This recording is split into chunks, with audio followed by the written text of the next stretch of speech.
casi todas las épocas y culturas, la belleza física ha sido admirada como un don especial y la fealdad como una maldición de la naturaleza o de los dioses. Debemos reconocer que mucha gente es especialmente cruel con aquellas personas que se salen de los estándares tradicionales de lo que se considera bello, hasta el extremo de rechazarlas. Basta observar la manera en que algunos niños se burlan de aquellos compañeros que tienen sobrepeso o son extremadamente flacos, de los que son bajitos de estatura o muy altos, y en general de los que poseen algún rasgo desproporcionado. Incluso las personas que infortunadamente sufren malformaciones o deformidades físicas suelen ser víctimas de esta burla o ataque a la apariencia.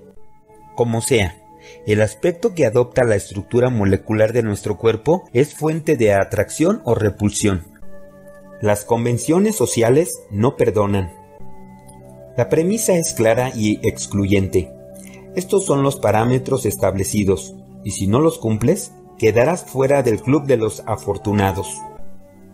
La cuestión que debe preocuparnos es que el juicio estético que la cultura otorga a la apariencia física tiene enormes consecuencias para nuestro futuro. Tal como lo sustenta un número considerable de investigaciones, el éxito en diversas áreas de desempeño se ve afectados por nuestro grado de atractivo físico. Aunque sea injusto el juicio, y no debería ser así, los datos muestran que los juicios hacia las personas hermosas son más benignos. Aún así, no hay un criterio universal de la belleza. El patrón ideal de lo que es hermoso se aprende a través de las experiencias personales y sociales en el entorno inmediato, y debido al ideal que nos inculcan las convenciones sociales y los medios de comunicación. El peso de la comparación. Como ya dije, el grupo de referencia más cercano y las relaciones que establecemos con las personas son determinantes para crear la idea que tengamos sobre nuestro cuerpo y las evaluaciones que hagamos de él. El cuento del patito feo no es una ficción. He conocido infinidad de familias que consideran la belleza física como un valor, y si alguno de los niños de su grupo no reúne las características esperables de lo que se considera bello, simplemente no logran vincularse afectivamente con ellos. No pueden echarlos afuera, pero no se les integra totalmente al núcleo emocional, familiar, como a los más guapos. Este alejamiento estético es sutil y está plagado de consolaciones compensatorias, como decir, por ejemplo, no es tan linda, pero tiene otras cosas buenas. Mientras tanto, los niños observan, procesan y absorben diferencias entre el trato y los signos de admiración implícitos que surgen de las comparaciones mal disimuladas. Como si fuera poco, las familias probellas no solo crean en el niño la necesidad de ser hermoso, sino que ponen la imagen corporal en lugares inalcanzables. En mi experiencia profesional, he visto personas que no se aceptan a sí mismas por considerarse feas o desagradables sin serlo, porque no alcanzaban el ideal estético esperado por su grupo de referencia, padres, amigos o grupo social. Una de mis pacientes mantenía la firme convicción de que no era atractiva, siendo en realidad una mujer bella, además de interesante. Pese a los intentos de persuasión del grupo de terapia, su idea se mostraba inquebrantable. «Doctor», decía, «yo le agradezco sinceramente sus esfuerzos y entiendo además que usted jamás me diría que soy fea porque me deprimiría más». Para que ella pudiera someter a prueba sus creencias irracional y la distorsión consecuente sobre su aspecto físico, se diseñó un experimento típico de medición de actitudes.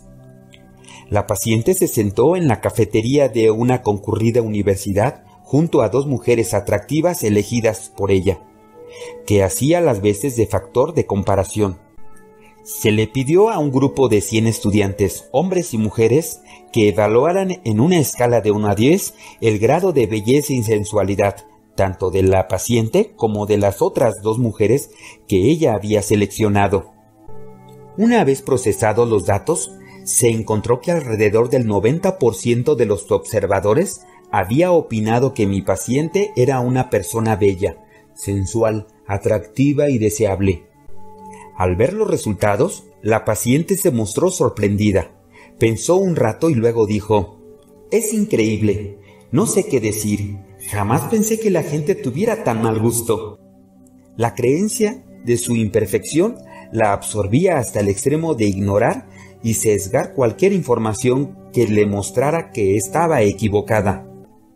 La lupa personal. Por alguna extraña razón, los apodos y los sobrenombres siempre dan donde más duele.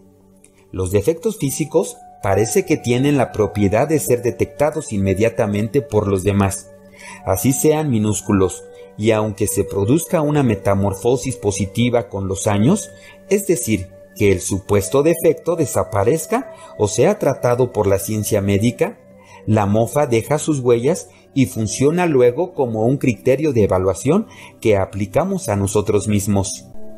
A medida que crecemos y aprendemos lo lindo y lo feo, ya no necesitamos que nos diga, basta con mirarnos al espejo.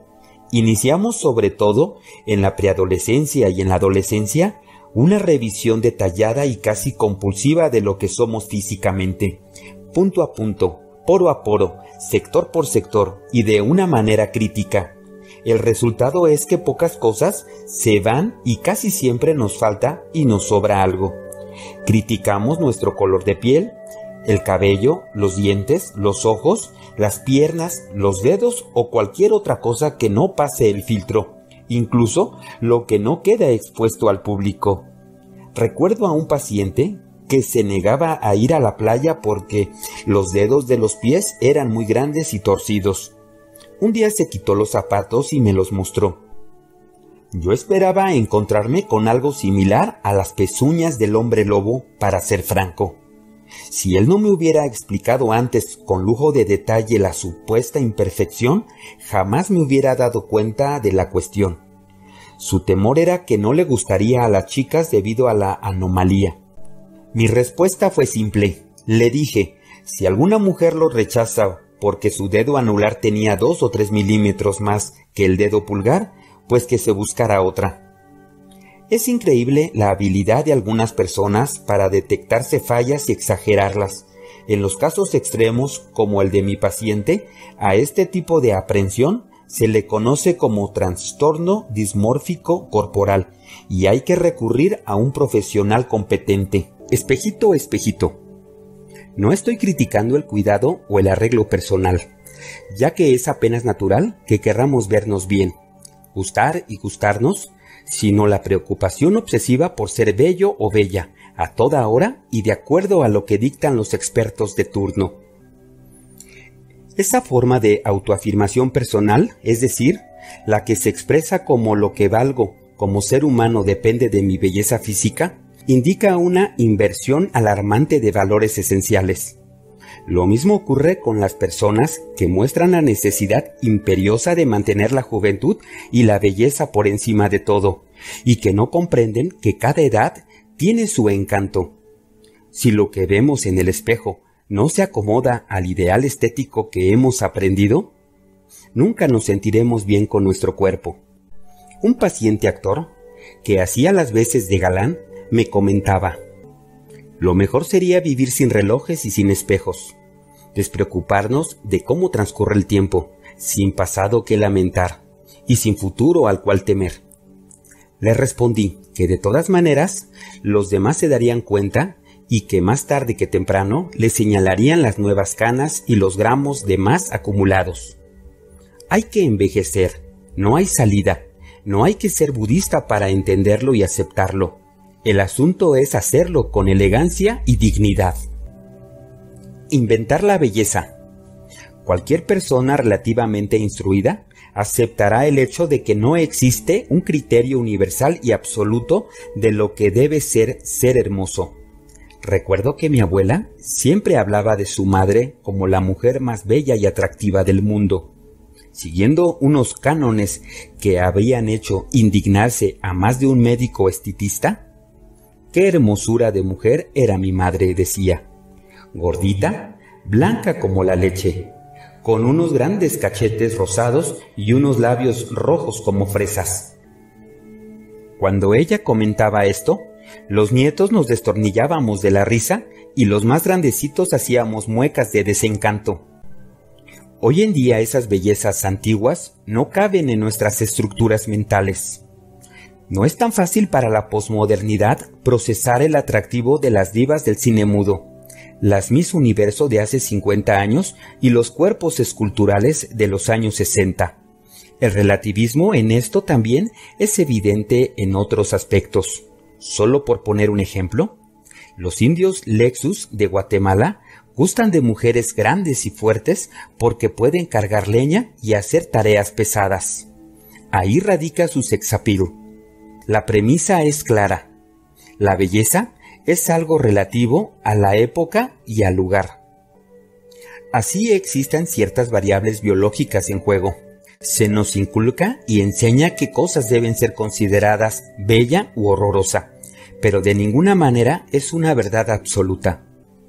En los tiempos de mi bisabuela, el criterio de belleza giraba alrededor de la buena alimentación. Hoy en día, son los signos de desnutrición que desfilan por las pasarelas los que generan admiración y envidia. La premisa más saludable es como sigue. Puedes decidir tu propio concepto de lo bello. No es fácil, pero vale la pena intentarlo.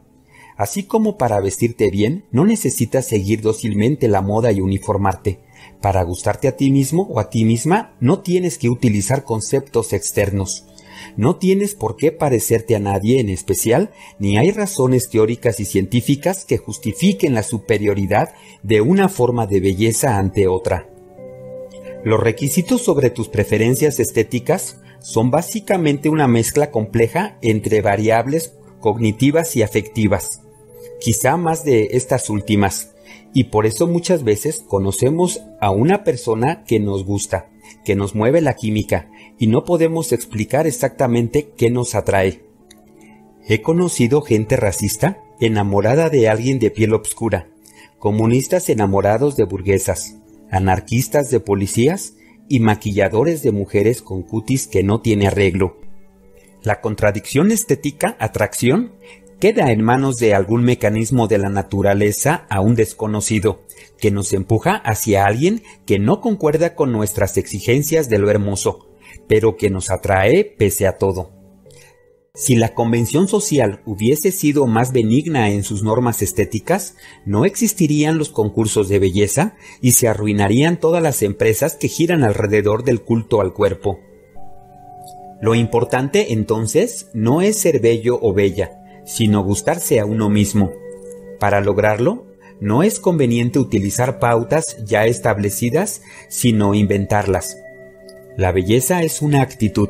Si te sientes lindo o linda, lo eres, y eso transmitirás a los demás, pero si aceptas pasivamente el modelo de belleza que te imponen desde fuera, terminarás pensando que eres horrible. Ya debes de haber vivido alguna vez la nada placentera sensación de estar metido o metida en una llanta después de ver un comercial donde desfilan modelos que se han operado hasta las costillas. ¿Qué hacer? Lo saludable es destacar las cosas que realmente te gustan a ti de ti, aunque no coincidan con la onda general.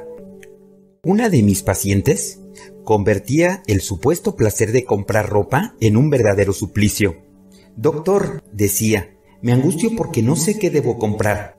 Yo le contestaba, «lo que le guste», a lo cual ella respondía, «¿y cómo sé que mi gusto es el correcto?».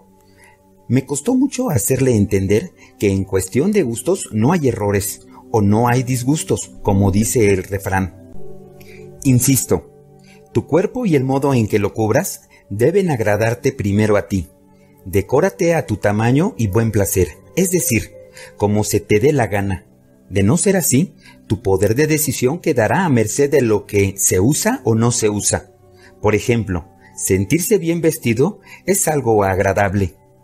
A veces he pensado que la mayor felicidad que comparten los invitados a una fiesta de matrimonio, familiares incluidos, no es la alegría del que se casa, sino el sentirse elegantes, pero estar pendiente obsesivamente de cómo me veo puede resultar una tarea agotadora y desgastante.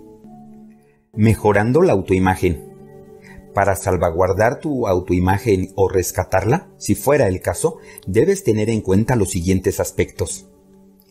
Trata de definir tus propios criterios de lo que es bello o estético. No te dejes llevar de la mano por los conocedores en este tema, nadie sabe nada. Tampoco permitas que te afecten los que critican tus preferencias. Es una elección que solo tú puedes hacer. Confía en el instinto de tus gustos y arriésgate a ensayar tu propia moda. A la pregunta estúpida, ¿se usa? Simplemente contesta, no tengo la menor idea. Muy a pesar tuyo, descubrirás que la gente comenzará a considerarte un modelo a seguir. Arréglate para ti y no para otros. Descarta la perfección física y los criterios estéticos. No dejes que los ideales inalcanzables te atrapen. No hay un absoluto sobre la belleza y por eso encontrarás a gente que le parece hermoso a alguien que a ti no te agrada en lo más mínimo. No pierdas el tiempo pensando en lo que te faltó para ser una Afrodita o un Adonis. Mejor disfruta lo que tienes, juega bien tus cartas y no te exijas lo imposible. La idea de la perfección física solo te llevará a focalizar la atención en tus defectos y a olvidar tus encantos. ¿No eres un ser estéticamente perfecto? Pues bienvenido al mundo de los normales. He conocido mujeres y hombres a quienes el ego no les cabe en el cuerpo, que se pasan horas en un gimnasio y se sienten especiales y físicamente encantadores. No caminan, se pavonean. Hace poco leí un graffiti por Barcelona. La belleza está en la cabeza. Yo diría en dos cabezas, en la del que mira y evalúa y en la que se expone y exhibe. Bájate de la nube. Lo importante no es tu contextura anatómica, sino cómo la llevas. Descubre y destaca las cosas que te gustan de ti. A veces, cuando detectamos algún aspecto desagradable en nuestro físico, se produce un efecto de encandilamiento y generalización, como si ese único aspecto nos atontara y no pudiéramos ver nada más. Un lunar imprudente, una mancha inesperada, una oreja más caída, un color de pelo apagado, en fin, la lista es interminable. Lo importante es repartir la atención para que incluyas también lo que te gusta de ti y quitar el resplandor insufrible de lo que no te gusta y te impide disfrutar lo placentero. No importa cuántos sean tus atributos físicos positivos, alégrate de tenerlos y disfrútalos. Tienes la fortuna de poseerlos, son tuyos. Nunca pienses que has agotado tus encantos. Explora y te sorprenderás de las cosas interesantes, seductoras y sensuales que puedes hallar en ti, que nada tiene que ver con las proporciones. Una joven mujer me comentaba con preocupación: no sé por qué él se fijó en mí, habiendo otras mujeres mucho más bonitas. En verdad tenía razón. Siempre habrá alguien más guapo o guapa que tú, pero eso no lo es todo. Mi paciente tenía una sonrisa contagiosa y una expresión de picardía en la mirada y una personalidad avasalladora. Además era supremamente inteligente y sabía lucir su cuerpo con agrado y soltura. Uno no se enamora de unas pantorrillas, un peroné o una tibia, sino de quien los lleva. Tu autoimagen se transmite a otros. Si te sientes una persona poco interesante y atractiva, darás esa imagen a los demás y te tratarán de ese modo, lo cual confirmará tu creencia. Incluso podrían discriminarte y te hundirás cada vez más en una visión oscura y triste de ti mismo. Como ya dije, en cierta manera la belleza es una actitud. Si te autocompadeces, te compadecerán. Si te tienes lástima, los demás sentirán lástima por ti. Si te ves como alguien desagradable, te rechazarán. Tú creas el contexto interpersonal, tu espacio de crecimiento o tu nicho. La mejor manera de romper el círculo negativo es gustarte y acabar con ese esquema de defectuosidad, vergüenza que arrastras desde hace años, así sea leve. Prueba a jugar el papel de alguien que está satisfecho o satisfecha con su cuerpo, a ver cómo te sientes. Ensaya esa conducta un tiempo. Siéntete irresistible e intenta comportarte en esa dirección, sin convertirte, por supuesto, en alguien fastidioso. Aquí estoy. Esto es lo que soy, y si no les gusta, lo siento mucho. El círculo comenzará a quebrarse. No hablo de vanidad, sino de supervivencia emocional que nace de ser un poco más complaciente con la propia apariencia física. Mira a tu alrededor y dime cuánta gente ves casada o emparejada con supermodelos, divos o divas. La mayoría nos mantenemos en la media o tendemos a ser más bien feos o feas. Y esa es la ventaja. Somos la mayoría y por lo tanto habrá mayor probabilidad de encontrarte a alguien similar a uno, es decir, imperfecto. El aspecto físico es solo uno de los componentes de tu autoimagen. Reafirmando el punto anterior, ser bien parecido es solo un factor de lo que eres como persona. Tu esencia va mucho más allá. El aspecto físico ni siquiera es lo más importante de la atracción interpersonal pasadas 1 o 2 horas. Las personas, además de lindas o feas, también pueden ser cálidas, amables, inteligentes, tiernas, seductoras, sensuales, interesantes, educadas, alegres, afectuosas, graciosas, estúpidas y 1000 cosas más. Hay gente que posee magia, y ese condimento es determinante a la hora de establecer relaciones interpersonales. En otras palabras, tienes mucho más opciones para gustarte y dejar de insultar al espejo cada vez que te miras. Una vez más, no digo que descuides tu cuerpo o tu apariencia, más bien que lo ubiques en el lugar que le corresponde. Pregúntate qué más tienes fuera de huesos y piel, y si no encuentras nada más, pide ayuda profesional. No magnifiques lo que no te gusta de ti. Me refiero a la lupa invisible que a veces cargamos y hace que un pequeño granito se vea como una montaña o que una pequeña imperfección parezca una anomalía casi que monstruosa. Magnificar lo desagradable hasta que, como alud, sepulte lo agradable y todo se contamine. Focalizar la atención allí donde menos nos gusta y exagerarlo nos lleva a creer que no tenemos salvación posible y que deberíamos aislarnos del resto del mundo. Un paciente me decía: vengo porque tengo la preocupación de quedarme calvo. Pensé que era una broma al ver el cabello de aquel hombre. Tenía un pelo largo, negro y brillante, realmente envidiable. Cuando le pregunté ¿en qué se basaba su angustia?, se levantó unas cuantas mechas y me enseñó un círculo de unos 3 milímetros de diámetro encima de las sienes, en el cual la cantidad de pelos era menor que en las otras partes. Luego me explicó que el dermatólogo le había dicho que no debía preocuparse y que ni siquiera le mandó medicamento. Sin embargo, él seguía con la idea de que tenía un principio grave de calvicie y por eso andaba todo el tiempo empujando su cabello hacia adelante para disimular el despoblado que solo él veía. Costó mucho que dejara de utilizar la lupa que se había inventado y aprendiera a ponerse sus atributos positivos en otra parte, por ejemplo, dentro y no sobre la cabeza. Siempre habrá alguien dispuesto a amarte. Si realmente te agrada y te aceptas, siempre encontrarás a alguien que guste de ti y sea capaz de amarte. El desagrado frente a uno mismo bloquea la capacidad de relacionarse porque las personas que no están a gusto con su cuerpo anticipan el rechazo y evitan a los demás. Muestran miedo a la evaluación negativa y sus niveles de ansiedad social se incrementan exageradamente. La coquetería y la seducción no les pasa por la cabeza, porque se consideran ridículas en ese plan. Nunca dan el primer paso, y si alguien se les acerca, lo ahuyentan con sus inseguridades y perversiones. Gustarse es abrir los horizontes afectivos. ¿Cómo amar a quien no se ama a sí mismo? Si no te quieres, nunca podrás procesar, aceptar o tomar el afecto que te entregan con naturalidad y alegría. No hagas comparaciones injustas. No seas cruel con tu persona. No te cotejes como si fueras un artículo de compraventa. Compararse es odioso, pero si tomas como referencia los hombres o las mujeres top en cualquier área, será doblemente injusto.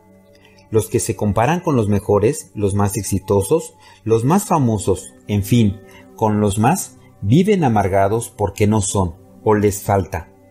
Una mujer mayor me decía: cuando voy por la calle no hago más que mirar a las mujeres jóvenes y hermosas, y entonces me siento vieja y fea.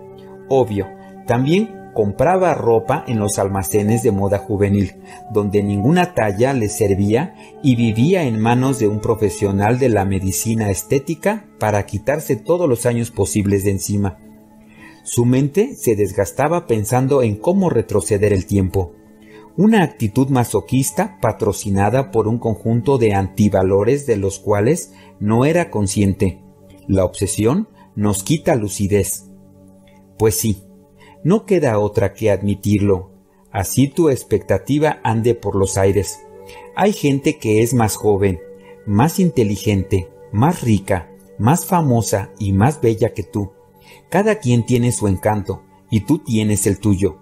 Otras personas se consuelan mirando a los que están por debajo en las estadísticas de lo estético y llegan a la conclusión de que no son tan horribles. Esta táctica consolatoria, así mantenga a veces la autoestima a flote, no es buena para tu crecimiento personal, porque no te enfrenta a lo que eres.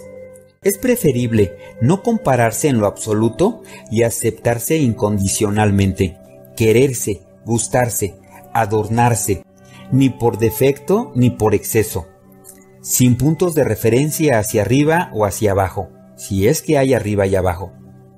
Para que tu autoestima funcione bien, debe haber una autoaprobación esencial, una admiración de lo básico, una conformidad de lo propio, yo consigo mismo, cuerpo incluido. Cuando te enamoras, no lo haces a medias o solamente un poco, amas o no amas. Igual ocurre cuando el afecto va dirigido a tu persona. ¿Te quieres o no te quieres? ¿Te aceptas o no te aceptas?